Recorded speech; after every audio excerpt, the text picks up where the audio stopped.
बेटा जब हम 5वीं क्लास में थे ना, कभी छुट्टी नहीं करते थे। पर दादी तो कह रही थी कि आप 5th में फेल हो गए थे। अरे गणित में 1 नंबर से फेल हो गए थे, पर प्रिंसिपल सर हमको जानते थे इसलिए हमको फेल नहीं किए। पर तुम तो हमसे ज्यादा समझदार बनना है कि नहीं? हाँ। और उसके लिए स्कूल की छुट्टी कभी नहीं करनी। जी साहब।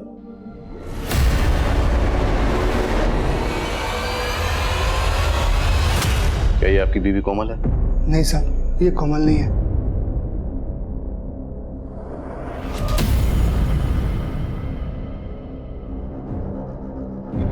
क्या ये आपकी बीवी सुमन है? नहीं साहब, ये हमारी सुमन नहीं है। दीपक, हमें इस लाश के ऊपर ये कपड़े और ज्वेलरी मिली है, क्या ये आपकी बीवी के हैं? नहीं साहब, ये सुमन के नहीं है।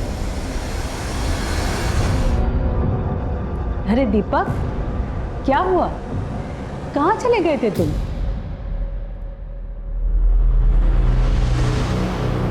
बेटे जाओ अंदर पढ़ाई करो। कुछ नहीं अम्मा, पुलिस बुलाई थी।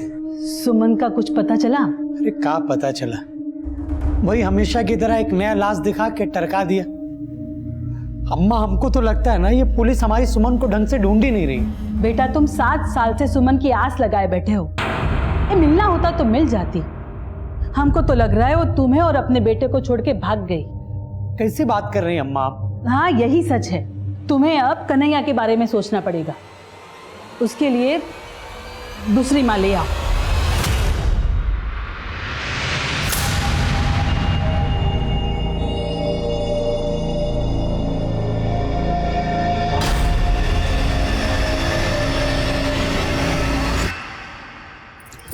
अरे छोड़िए, अम्मा आ जाएगी। छोड़िए ना, अम्मा आ जाएगी।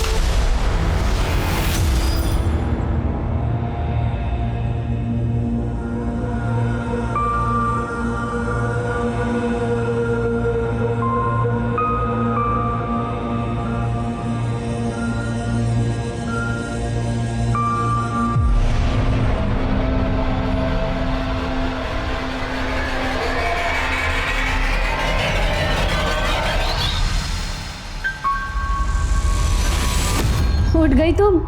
मम्मी हमको भूख लगी है। पहले मुंह हाथ तो धो लो, उसके बाद हम तुमको खुद खाना खिलाएंगे, ठीक है? चले? चल। साहब। नमस्कार, बैठिए। साहब आज आप काय बुलाए हैं? सुमन का कोनो नया जानकारी मिला है का? दीपक, हमें सुमन की कोई जानकारी नहीं मिली और ना ही अभी हमें तक कोमल का कुछ पता चला। देखिए आप दोनों जानते हैं 7 साल गुजर चुके हैं और मुझसे पहले 2 ऑफिसर इस केस को तहकीकात कर चुके हैं और केस अभी भी वहीं का वहीं अटका हुआ। तो मुझे आप दोनों से ये जानना है कि आप दोनों को अभी भी अपनी बीवियों का इंतजार है? कैसी बात कर रहे हैं साहब? का इंतजार नहीं रहेगा? प्यार करते हैं हम उससे।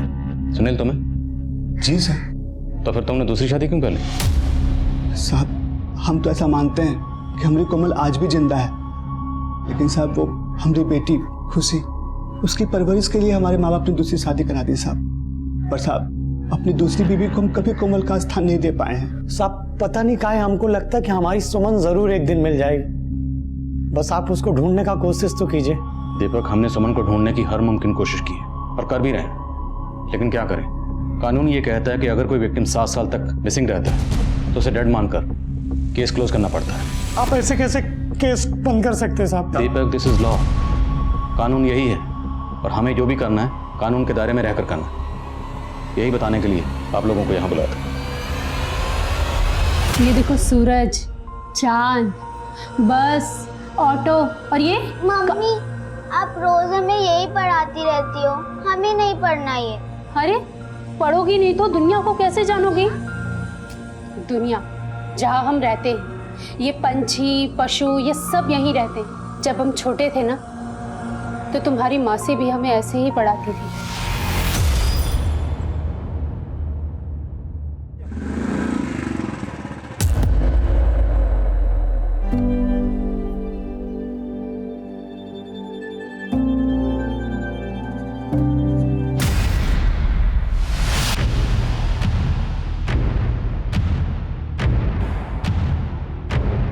चल अंदर चल।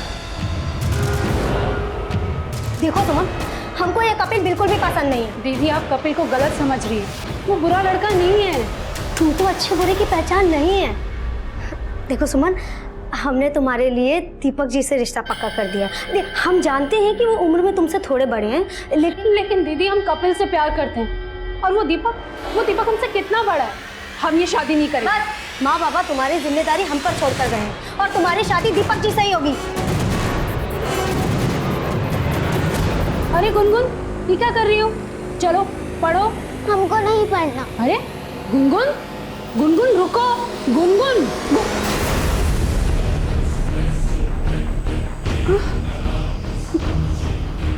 तुम आज फिर उस कोने में चली गई ना, ताकि हम तुम्हें छू ना पाए। क्या हुआ मम्मा? पकड़ लिया। आप हमसे झूठ बोल रही थी ना हमें पकड़ने के लिए। अरे बेटा, हम तो चाहते हैं तुम हमेशा आजाद रहो, इतना दौड़ो कि आसमान छू, लेकिन हम आजाद नहीं।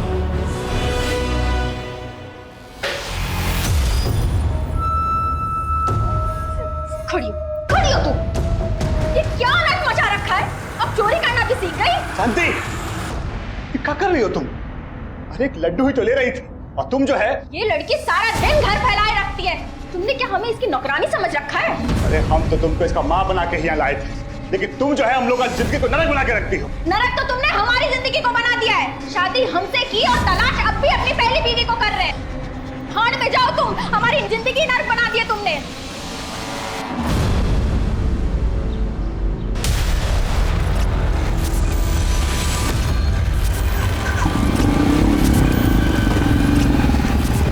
आज हम तुमको बताएंगे इस कमरे के बाहर रात कैसी होती है। तुम्हें पता है, रात में आसमान काला हो जाता है, उस पर सुंदर सुंदर चांद सितारे चमकते हैं। तुमने देखा था ना किताब में? हाँ, चांद और तारे बहुत सुंदर होते हैं।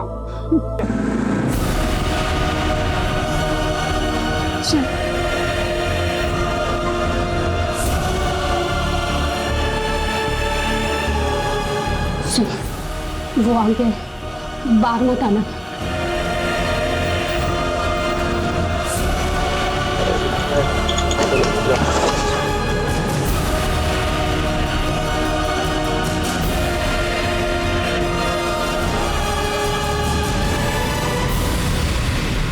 दादी, पापा तो कह रहे थे कि माँ जल्दी आ जाएगी।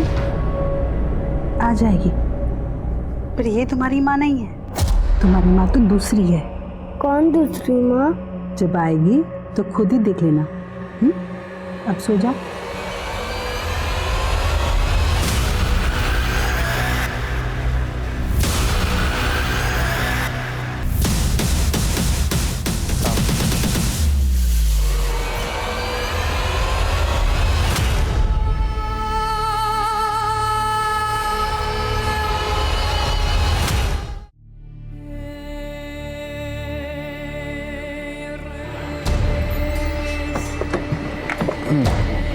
ये ठीक है, मैं करता हूँ फोन।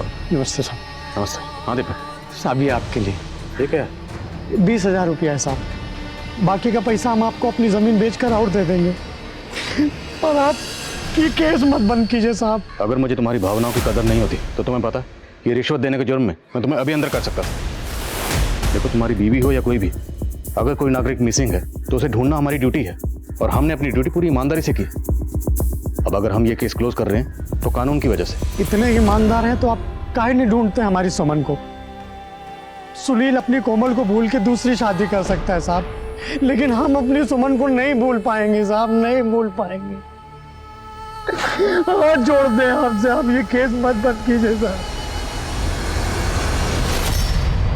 बस हमको नहीं खाना। अरे अभी तुमने आधा रोटी भी नहीं खत्म किया। खाओगी नहीं तो अपनी मौसी की तरह स्ट्रांग कैसे बनोगी? और तुम ही तो हम दोनों को आजाद करोगी यहाँ से। मैं स्ट्रांग बन जाऊंगी और ये जंजीर भी तोड़ दूंगी। हम जानते हैं ये जंजीर तोड़ना तुम्हारे लिए मुश्किल है, लेकिन आपको वो बेड़ियाँ तोड़नी होंगी जिसने हम जैसी औरतों को बांध दिया है। हम जानते हैं ये बातें तुम्हारे लिए बहुत बड़ी हैं, लेकिन हम तुम्हें तुम्हारी मौसी की तरह बनाना चाहते हैं। तुम्हें पता है तुम्हारी मौसी 24 साल की उम्र में गांव की सरपंच थी, बहुत रुबाब था उनका। चल कभी नहीं इधर खड़ी। छोड़ इसको, खबरदार जो औरत पे ये मर्दानगी दिखाई तो। अरे पंचायत नहीं बैठा तुम्हारा यहाँ पे, घर है हमारा ये, और हमारे होते हुए किसी और मर्द के साथ तुम चूड़ियां नहीं पहनी हमने तुम्हारे मर्द की तरह। हाँ, और औरत पे हाथ उठा के तुम बहुत बड़ा मर्द बन रहे हो। अरे हमको मत सिखाओ, तुम बीवी है हमारा, हम चाहे कूटे चाहे मारे। इधर आओ। अगर अब इसको कोई भी तकलीफ दी तो हम तुमको गांव से बाहर निकलवा देंगे।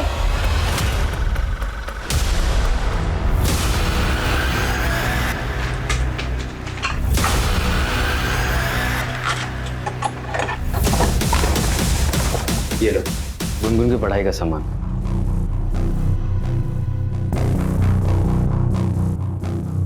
गुनगुन बेटा इधर आओ। आओ,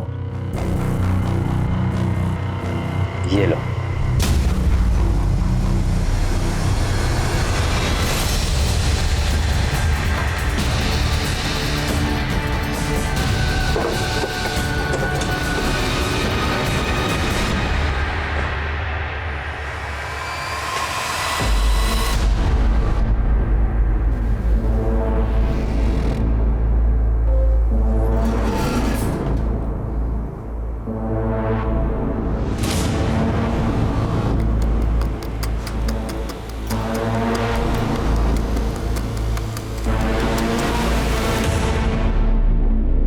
दीपक, इस केस को रीओपन करवाने के लिए कहीं तुम हमसे झूठ तो नहीं बोले? नहीं साहब, हमारे मोहल्ले के लड़के ने सुमन को देखा था। 40। अरे दीपक भैया, एक बात बताना था आपको। हम बताओ। कल हम लोग दोनों लखनऊ गए थे, वहाँ सुमन भाभी को देखा हमने अमीनाबाद बाजार में। बताना। हाँ हाँ भैया, वो एक आदमी के साथ थी, बाजार से खरीदारी कर रही थी। अरे क्या बात कर रहे हो भैया? अरे सच बता रहे हैं भैया, हम भाभी से बात करने का बहुत कोशिश किए लेकिन वो हमको अवॉइड कर दी। हमको तो लग रहा है वो आजकल अमीनाबाद में अपना घर बना लिए। कौन है वो लड़के?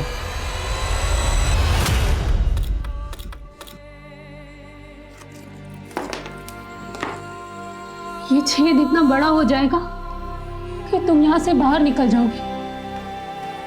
तुम जाओगी ना बाहर? पर मम्मी, हम बाहर चले गए तो आप यहाँ अकेली रह जाएंगी। तुम बाहर जाओगी तभी तो हमें बाहर निकालोगी। तुम डरना नहीं, यहाँ से तुम सीधा हमारे पति के पास जाना, वहाँ तुम्हारा भैया होगा। कन्हैया भैया ना? हाँ।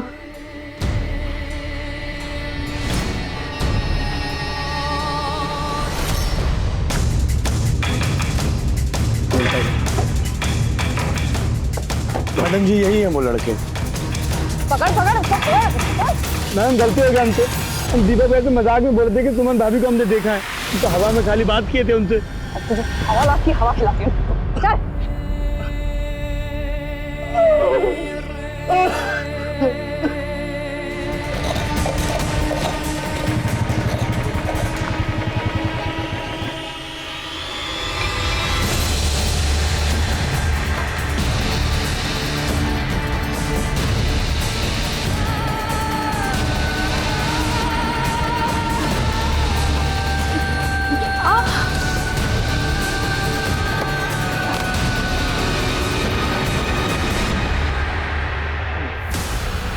वो गुनगुन शरारत कर रही थी तो लग। गुनगुन, मेरी सुमन को घाव दिया तूने, मेरी सुमन को घाव दिया तूने, मेरी सुमन को घाव दिया तूने। हमारा सीधापन तुम पे भारी पड़ गया गुनगुन। बिना सोचे समझे हमने कह दिया कि ये चोट हमें तुम्हारी वजह से लगी, और वो राक्षस तुम्हारी उंगली जलाकर चला गया। और तुम्हें स्ट्रांग बनना होगा, दर्द सहने का आदत डालो। तुम्हें पता है ना तुम्हें क्या करना है।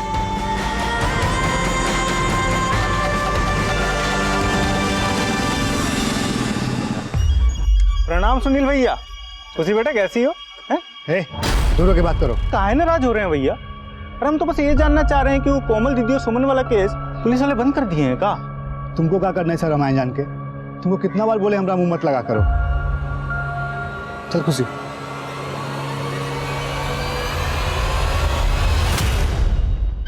रिश्ते में उम्र गुम्र कोई मायने नहीं रखती सुमन। दीपक जी का बड़ा उम्र नहीं, उनका बड़ा दिल देखो। इतना प्रेम तुम्हें किसी और से नहीं मिलता है ना? सुमन, हमें तुमसे कुछ बात करनी है।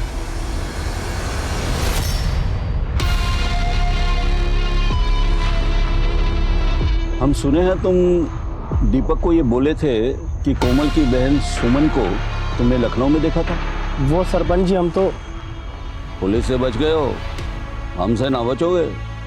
बोलो, लखनऊ में किसके साथ देखा था सुमन को?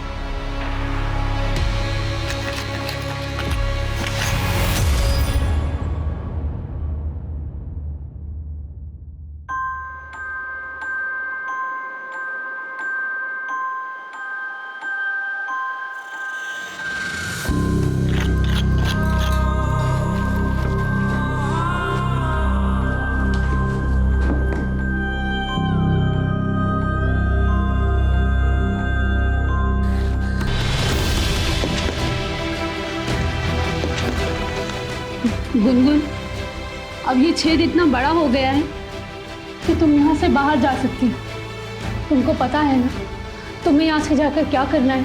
हाँ, मुझे एक अंकल को ढूंढना है। वो अंकल उन दो अंकल जैसे बड़े बड़े होंगे, लेकिन वो अंकल दूसरे होंगे जो अच्छे होंगे। ये दुनिया बहुत बुरी है बेटा। हम नहीं जानते कि तुम्हें अच्छे अंकल मिलेंगे या बुरे अंकल, पर ये दाव खेलने के अलावा हमारे पास और कोई रास्ता नहीं। हम डरते हैं कि हम तुम्हें कहीं खो ना दें, पर तुम्हारी अभागी माँ तुम्हें इस आज़ादी के अलावा और कुछ नहीं दे सकती।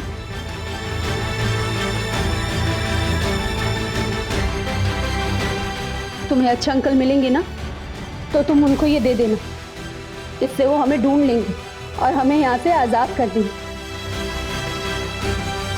हम आज़ाद हो जाएंगे गुनगुन। चलो।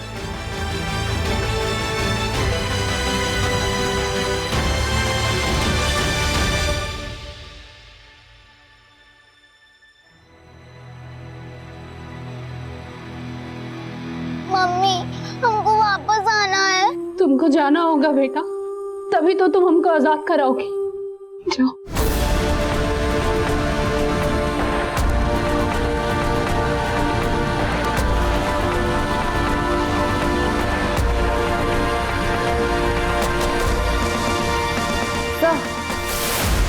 उन्नाव के श्यामपुर थाने वालों ने हमारे थाने में कांटेक्ट किया है। कुछ दिनों पहले उनके एरिया में उन्हें एक नरकंकाल मिला। फॉरेंसिक करवाने के बाद उन लोगों को पता चला कि वो नरकंकाल 20 से 30 साल के बीच किसी लड़की का है।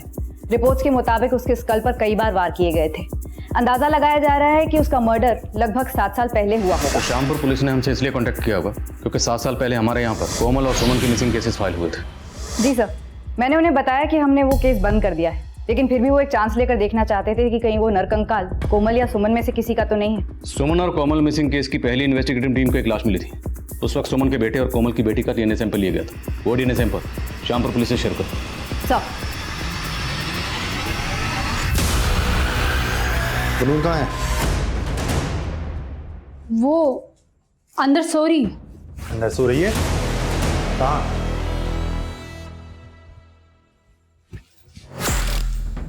अरे यहाँ तो नहीं है। अरे बोलना, कहाँ है गुनगुन? हंस क्यों रही है?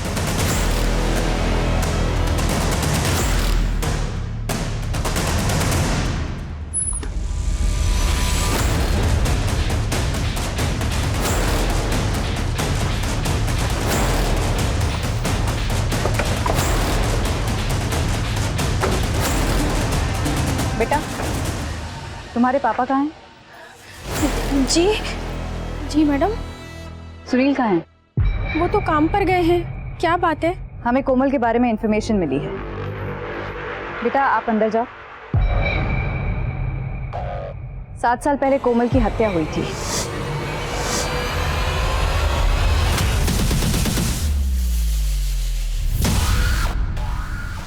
आपका केस बंद कर देने के बाद भी हमारे मन में ख्याल आता था कि हमको कोमल सही सलामत मिल जाएगी, लेकिन अब तो हमारा आज से खत्म हो गया सर।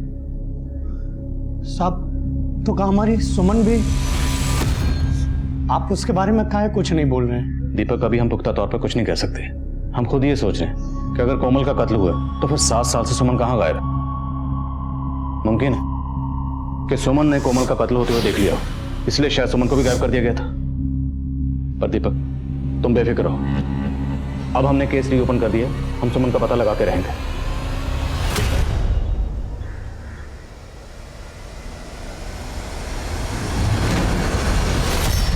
बेटा आप ठीक तो हो? मम्मी पापा कहाँ हैं आपके? आप अच्छे अंकल हैं। हाँ बेटा, पर बात क्या है?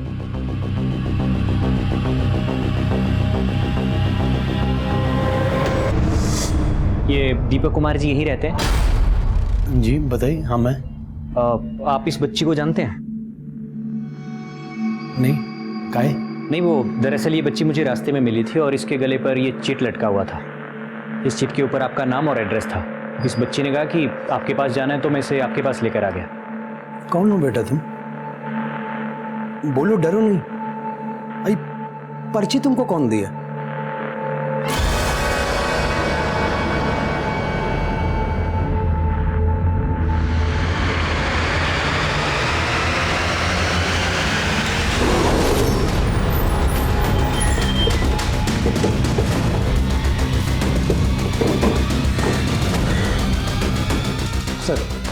ये है बच्चे?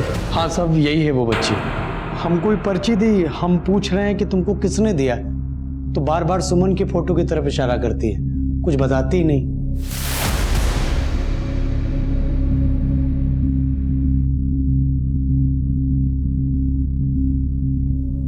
डरो मत। क्या नाम आपका? अच्छा ये बताओ, ये चिट आपको किसने दी? पक्का ये चिट आपको उन्होंने दी?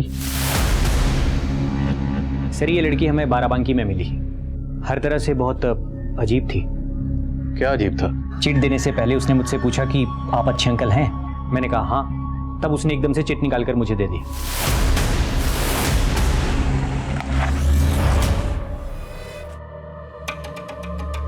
कन्हैया चलो खाना खा लो बेटा। बेटा तुमने उन्नाव जाना है अपने भैया के पास। उन्नाव भैया? गुनगुन, उन्नाव एक शहर है। शहर क्या होता है? बेटा शहर वो होता है जहाँ बहुत सारे घर होते हैं, लोग रहते हैं। हम लोग उन्नाव में रहते थे तुम्हारे भैया के साथ। ये भैया क्या होता है? कन्हैया भैया। तुम कन्हैया का नाम कैसे जानती हो? मम्मी ने बताया था। कन्हैया भैया होता है, हमारा भैया। सर, कोमल और सुमन मिसिंग केस की अभी तक की सारी इन्फॉर्मेशन कलेक्ट करके मैंने रिपोर्ट बनाई है। 16 अगस्त की शाम को दोनों बहनें उन्नाव नगर मार्केट में शॉपिंग के लिए गई थी। दीपक जी कह रहे थे बाजार जा रही हो तो माँ के लिए भी एक साड़ी। चलो सर हमारे 3 सस्पेक्ट हैं, संतोष, कपिल, प्रताप। मैं विटनेस के बयान पढ़ रहा था। एक चशमदीद के मुताबिक जिस दिन ये दोनों बहनें गायब हुई उस दिन उन्नाव मार्केट में इन दोनों बहनों के साथ कपिल को भी देखा गया था। सुमन, हमें तुमसे कुछ बात करनी है। सुमन पसंद करती थी कपिल को, लेकिन कोमल ने उसकी शादी करवा दी दीपक से। इस लिहाज से कपिल हमारा प्राइम सस्पेक्ट था। सर ये संतोष भी काफी गर्म दिमाग का आदमी है। कोमल जब सरपंच बनी तो उसकी कई बार इसके साथ गर्मा गर्मी हुई। छोड़ इसको, खबरदार जो औरत पे हाथ उठाया। कोमल जब सरपंची का इलेक्शन लड़ रही थी तो उसका ऑपोजिट कैंडिडेट था ये प्रताप, और ये इलेक्शन हार गया था। Right sir. कोमल के ना रहने से सबसे ज्यादा फायदा प्रताप को हुआ। पिछले 7 सालों से वो इस कस्बे का सरपंच है। सर इन 7 सालों में इन तीनों के खिलाफ एक भी सबूत नहीं मिला और कोई चौथा सस्पेक्ट भी सामने नहीं आया। और अब ये बच्ची सामने आई है जो ये कह रही है कि उसे सुमन ने भेजा। क्योंकि सवाल ये है कि सुमन ने इस बच्ची को क्यों भेजा, वो खुद क्यों नहीं आई? अब या तो सुमन मजबूर है या फिर उस बच्ची को सुमन ने नहीं भेजा, बल्कि कोई सुमन का नाम इस्तेमाल करके हमें भटका रहा है। सर 2 दिन पहले मैं बाराबंकी गई थी। मैम बस यही मिली थी वो बच्ची मुझे, इस तरफ से आ रही थी। 2 दिन पूछताछ करने के बावजूद वहाँ कोई लीड नहीं मिली। लीड तो ढूंढनी पड़ेगी संगीता। जितने भी सस्पेक्ट हैं सबको एक बार फिर से खंगालो और पता लगाओ कि इनमें से किसका कनेक्शन बाराबंकी से है। बाराबंकी जहाँ से बच्ची आई थी। सर पता नहीं किस आसमान से आके टपक गई और बोल रही है कि कन्हैया तुम्हारा भैया है। ये लड़की, सुमन भले ही तुम्हारी माँ हो पर दीपक तुम्हारा बाप नहीं है, समझी? कैसी बात कर रही हैं अम्मा आप? एक तो ये बच्ची पहले से इतना डरी हुई है, आप इसको और डरा रही। पुलिस को बोलो यहाँ से ले जाए, हमको इसका कहानी सुनने में कोई रुचि नहीं है। पर हमको है। अगर हमारी सुमन ने हम पे भरोसा करके इसको यहाँ भेजा है ना, तो हम इसको कहीं नहीं भेजेंगे। अम्मा हमको तो डर लग रहा है कि हमारी सुमन किसी बड़ी मुसीबत में ना हो। गड़े मुर्दे फिर से उखड़ रहे हैं वकील साहब। ये पुलिस फिर से हमें परेशान करने वाली है। अगर गिरफ्तार करके ले गए तो हमारी जमानत तैयार रहनी चाहिए। अरे 7 साल पुराना फिर शुरू हो गए। अगर हम विरोधी थे तो क्या कातिल हो गए? तब वो सरपंच थी, आज हम पावर में। पावर का नशा क्या होता है ये आप हमसे बेहतर जानते हैं। पावर के लिए खून और पैसा दोनों पानी की तरह बहाए जाते हैं। देखिए, हमने किसी का खून नहीं बहाया और बेकार में हमारा समय बर्बाद मत कीजिए। अगर कोई सबूत है आपके पास तो दिखाइए। मैडम जी, हम कोमल का थप्पड़ भी खाए हैं और 7 साल में 4-4 बार आप लोगों का डंडा भी खाए हैं। अब आप फिर से हमारे पीछे। हाँ, फिर से। और इस बार सच उगलवाने के लिए हम कोई कसर नहीं छोड़ेंगे। ले चलिए हमको, और जितना चाहे उतना कूट लीजिए, लेकिन हमारा बयान वही का वही रहेगा। हम ना तो कोमल के साथ कोई नफरत निकाले और ना ही सुमन के साथ। और हमारी बीवी की वजह से ही कोमल हमको थप्पड़ लगाई थी ना, पूछ लीजिए अगर कुछ भी किए हो उसके साथ तो। सर 7 साल पहले हम सिर्फ 20 के थे सर। इन्फेक्चुएशन को हम प्यार समझ लिए थे। तो सर सच बोल रहे हैं, जब सुमन की शादी हुई थी ना सर, तो बहुत रोए थे हम, बहुत दारू पी थी। लेकिन उसको उनसे दुश्मनी निकालने के लिए हमने कुछ किया नहीं, ना ही सुमन से, ना ही कोमल दीदी से। और यही बात हम पिछले 7 साल से बता रहे हैं सर। 7 साल पहले जिस वक्त जिस जगह से कोमल और सुमन गायब हुए, उस वक्त उनके साथ तुम्हें देखा गया था। हम बताए तो सही, हम तब आखिरी बार मिलने गए थे सुमन से। हमने तुमको मना किया था ना इससे बात करने को। दीदी आप जैसा समझ रही है ना वैसा नहीं है। हम दिल्ली जा रहे हैं नौकरी के लिए। एक आखिरी बार सुमन से मिलने आए थे। सुमन देखो, अगर हमसे कुछ भी गलती हुई हो ना तो हमको माफ़ कर देना, बस यही बात कहने आए थे। तुम जितने सीधे और भोले दिख रहे हो उतने सीधे और भोले हो नहीं। 7 साल से एक ही डायलॉग मार रहे हो। सर हम डायलॉग नहीं मार रहे हैं सर, जो बात है वही बता रहे हैं, सच बता रहे हैं। सर, संतोष, कपिल और प्रताप, इन तीनों का बाराबंकी या उस बच्ची से कोई कनेक्शन नहीं मिल रहा है। लेकिन इसका ये मतलब कतई नहीं कि इन तीनों का कोमल और सुमन का गायब होने या उनके कत्ल से भी कोई कनेक्शन नहीं है। कपिल के बयान के मुताबिक उसने कोमल और सुमन को आखिरी बार उन्नाव नगर मार्केट में मेन रोड की तरफ जाते हुए देखा था। उसके बाद से इन दोनों को किसी ने नहीं देखा। लेकिन कोमल की लाश मिली यहाँ से 25 किलोमीटर दूर श्यामपुर रोड पर। तो मतलब 7 साल पहले क्राइम सीन इसी एरिया के आसपास कहीं है। और बाराबंकी का जो कनेक्शन हम प्रेजेंट सिनेरियो में ढूंढ रहे हैं, हो सकता है वो कनेक्शन आज का नहीं बल्कि 7 साल पुराना हो। क्या करें, श्यामपुर और यहाँ का टर्म डाटा निकलवा। सर, आप 7 साल पुराना डम डेटा निकालने की बात करें। हमारे पास और कोई चारा भी नहीं। Let's do it. और मैं उस बच्ची से एक बार फिर से मिलता हूँ, शायद इस बार कोई लीड मिले। सर, इस केस की नियति इसी जज्बे पर टिकी थी कि कुछ ऐसा किया जाए जो नामुमकिन को मुमकिन कर सके। और सुमन ने जिस तरह से गुनगुन को आज़ाद किया था, वो भी एक नामुमकिन काम को मुमकिन करने जैसा जज्बा था। लेकिन सवाल ये था कि क्या सुमन का ये जज्बा पुलिस के लिए कोई राह खोज पाएगा? अच्छा बच्चा, आपने उन वाले अंकल से क्या पूछा था कि अंकल आप अच्छे अंकल हो ना? उसके बाद आपने उनको वो चिट दी थी, है ना? तो आप मुझे भी अच्छे अंकल समझ लो। आप मुझ पे भरोसा करोगे? अगर आप अच्छे अंकल हैं तो आपने मुझे चॉकलेट क्यों दी थी? तो क्या कोई बुरे अंकल भी हैं जिन्होंने आपको चॉकलेट दी थी? ये लो।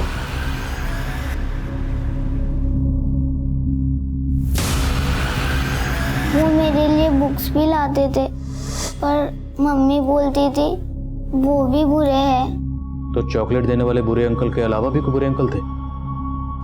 ये बताओ कि आपकी मम्मी दोनों बुरे अंकल्स को कैसे जानती है? अच्छा ये तो बताओ, आपकी मम्मी ने आपको यहाँ क्यों भेजा है? आजाद करने के लिए। किसको आजाद करने के लिए? किससे? मम्मी को? क्या हुआ मम्मी को? मम्मी के पैर में कुछ हुआ? आपकी मम्मी के पैरों को किसी ने बांधा हुआ?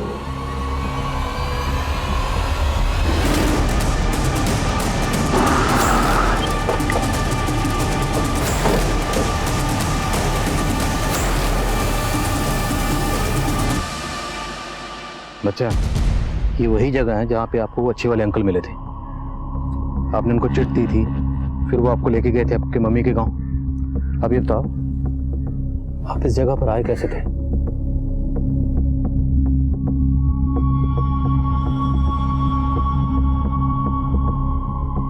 इधर से? फिर कहां से आए थे? बोलो।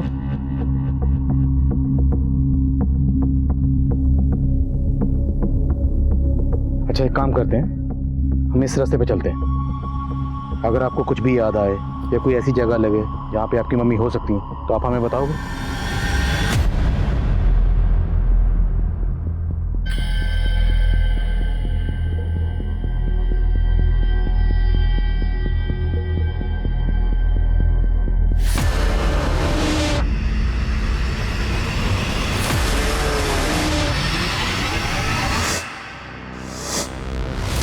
क्या हो गया बेटा? सर ये डर रही है। डरो मत, बोलो वो जगह कहाँ है? कुछ याद आ रहा आपको?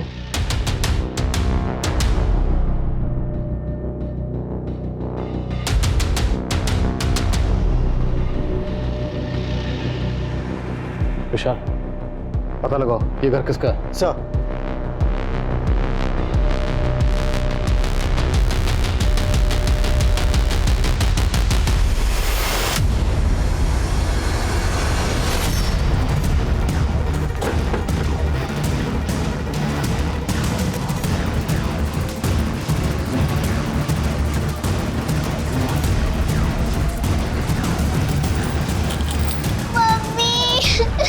आपका सामान को यहीं रखा गया था, अब कहीं शिफ्ट किया गया।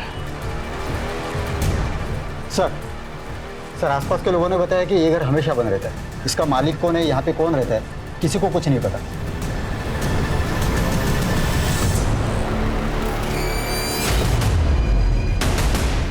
एक काम करो, बिजली विभाग से पता लगाओ ये मीटर किसके नाम पर रजिस्टर्ड है।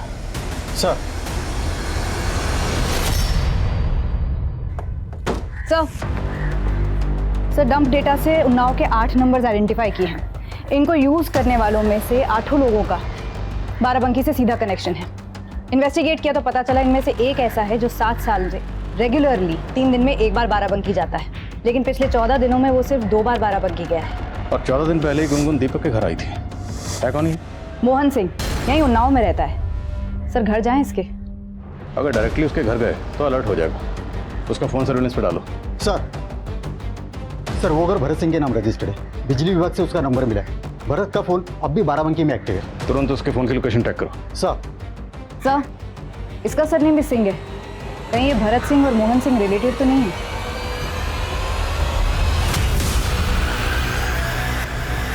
सर भरत का फोन बाराबंकी के गोमती नगर में एक्टिव है।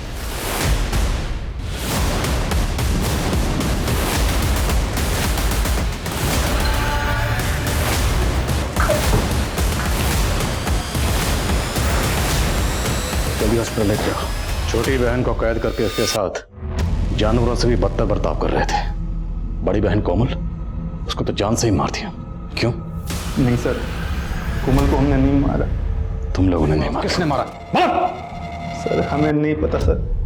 सर हमारी नज़र तो सुमन पर थी और उसकी बड़ी बहन हमारी दुकान पर कपड़े खरीदने आती थी।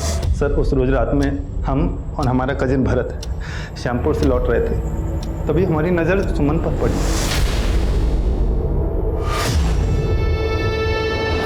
हमारा दीदी का जान खतरे में, वो हमें भी मार देगा। कौन मार देगा? हमारी मदद करिए। आइए हमारी बहन गाड़ी से चलते हैं ना। आइए आप आइए। हमें इधर नहीं, हमें उधर जाना है। हमारी दीदी वहाँ है। ये लड़की चुप, मोहन इसका मुंह दबा।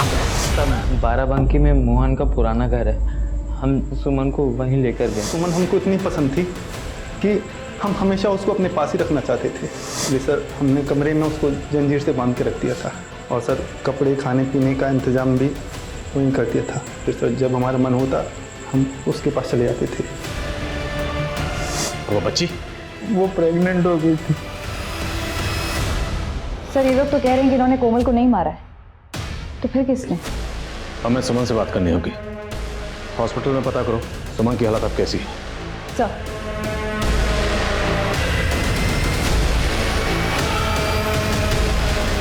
सुमन, क्या हुआ था उस दिन? हम और कोमल दीदी दोनों बाजार से वापस आ रहे थे। अच्छी शॉपिंग होगी ना आज? हाँ दीदी, पर रात कितना हो गया है अब पता नहीं ऑटो मिलेगा कि नहीं। अरे मिल जाएगा, आगे चलकर ना यहीं पर ही कहीं होगा।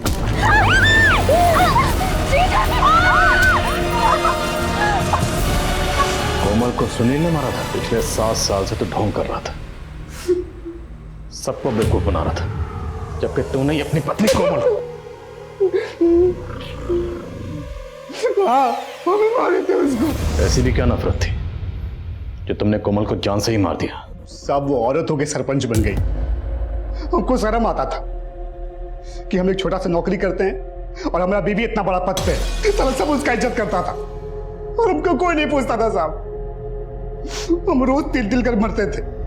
इसलिए हम सोचे कि अगर हम उसको मार देंगे तो हमको लोगों का हमदर्दी मिल जाएगा और अगला बार हम सरपंच बन जाएंगे। बन गया तू सरपंच?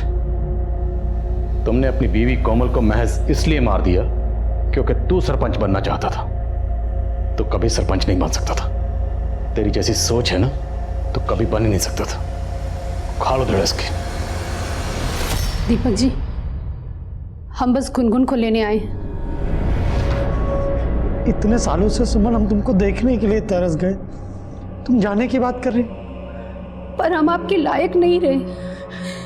ऐसा काहे कह रही हो तुम? गुनगुन आपकी बेटी नहीं है दीपक जी। पर अब है। आपस में कितना घुल मिल गए हैं दोनों।